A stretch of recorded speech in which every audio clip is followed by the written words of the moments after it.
ವಡದೇಪಲ್ಲಿ ಗ್ರಾಮ ಶಿಕ್ಷಕರ ನೇಮಕಕ್ಕೆ ರೈತರ ಒತ್ತಾಯ.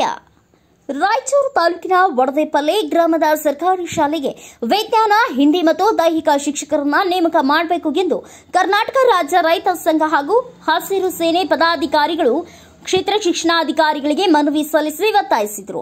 ಯಾಪಲದಿನ್ನಿ ಗ್ರಾಮ ಪಂಚಾಯಿತಿ ವ್ಯಾಪ್ತಿಯಲ್ಲಿ ಬರುವ ವಡದೇಪಲ್ಲಿ ಗ್ರಾಮದಲ್ಲಿ 1 ರಿಂದ 7ನೇ ತರಗತಿ ನಡೆಯುತ್ತಿದ್ದು 220 ಮಕ್ಕಳು ಶಾಲೆಗೆ ಬರುತ್ತಿದ್ದಾರೆ. ಕೇವಲ 5 ಜನ ಶಿಕ್ಷಕರು ಮಾತ್ರ ಇದ್ದಾರೆ.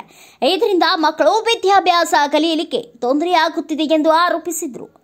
ಹಿಂದಿ, ವಿಜ್ಞಾನ ಮತ್ತು ದೈಹಿಕ ಶಿಕ್ಷಕರ ಕೊರತೆ ಇದೆ ಎಂದು ದೂರಿದರು.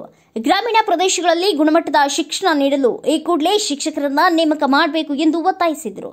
ವಡದೇಪಲ್ಲಿ ಗ್ರಾಮದಲ್ಲಿ ಮಕ್ಕಳ ಕಲಿಕೆಗೆ ತೊಂದರೆಯಾಗದಂತೆ ಕೂಡಲೇ ಶಿಕ್ಷಕರ ಕೊರತೆಯನ್ನ ಸರಿಪಡಿಸಬೇಕು ಎಂದು ಆಗ್ರಹಿಸಿದರು. ಮುಂದಿನ ದಿನಗಳಲ್ಲಿ ಆಂಗ್ಲ ಮಾಧ್ಯಮ ಪ್ರಾರಂಭಿಸಬೇಕು ಎಂದು ಮನವಿ ಮಾಡಿದರು. ವಡದೇಪಲ್ಲಿ ಗ್ರಾಮ ಸರ್, ಇಲ್ಲಿ ಏನಾಗಿದೆ ಅಂದ್ರೆ ಸರ್, ವಿಜ್ಞಾನ ಟೀಚರ್ ಇಲ್ಲ, ಹಿಂದಿ ಟೀಚರ್ ಇಲ್ಲ, ದೈಹಿಕ ಟೀಚರ್ ಇಲ್ಲ. ಆದ್ರೂ ವಿದ್ಯಾರ್ಥಿಗಳು ಹೆಂಗ ಓದ್ತಾರೆ ಸರ್? ಓದಂದ್ರೆ ಟೀಚರ್ಗಳಿಲ್ಲ, ಎಜುಕೇಶನ್ ಇಲ್ಲ. ಅದ್ರ ರಾಯಚೂರಾಗ 2ನೇ ಸ್ಥಾನದಾಗ ಇದೀವಿ ಸರ್ ನಾವು ಎಜುಕೇಶನ್ದಾಗ. ಹಿಂಗಾಗಿ ದಯವಿಟ್ಟು ನಮ್ಮ BO ಸಾರಿಗೆ ಒತ್ತಡ ಮಾಡಿ ಹೇಳಕತ್ತೀವಿ, ನಮ್ಗೆ ತಕ್ಷಣವೇ ಈ ಟೀಚರ್ನ ನಮ್ಗೆ ಇದು ಮಾಡ್ರಿ, ಅಪಾರ್ಟ್ಮೆಂಟ್ ಮಾಡಿಕೊಡ್ರಿ, ನಮ್ಮ ವಿದ್ಯಾಭ್ಯಾಸಕ್ಕೆ ಅನುಕೂಲ ಮಾಡಿಕೊಡ್ರಿ ಅಂತ ಹೇಳಿ ಸರ್ ನಿಮ್ಮ ಮಾಧ್ಯಮ ಮೂಲಕ ತಿಳಿಸ್ಕೊಡ್ತಿದ್ವಿ. ನಮ್ಗೆ ಟೀಚರ್ಸ್ 7 ಜನ ಇದೆ ಬೇಕಾಗಿ ಸರ್, 7 ಜನ ಟೀಚರ್ಸ್ ಬೇಕು ಸರ್. ಅದ್ರಾಗ 4 ಜನ ಇದ್ದಾರೆ ಸರ್ ಟೀಚರು. ಇದು ಹಿಂದಿ ಟೀಚರ್ ಇಲ್ಲ, ಕನ್ನಡ ಟೀಚರ್ ಇಲ್ಲ, ದೈಹಿಕ ಟೀಚರ್ ಇಲ್ಲ ಸರ್.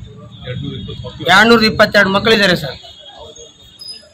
ಈ ಸಂದರ್ಭದಲ್ಲಿ ನರಸಿಂಹಲು ನಾಯಕ್, ಮಲ್ಲನಗೌಡ, ಕೆ ರಂಗನಾಥ್, ಸಂಗಮೇಶ್ ನಾಯ್ಕ್ ಸೇರಿದಂತೆ ರೈತ ಮುಖಂಡರು ಉಪಸ್ಥಿತರಿದ್ದರು.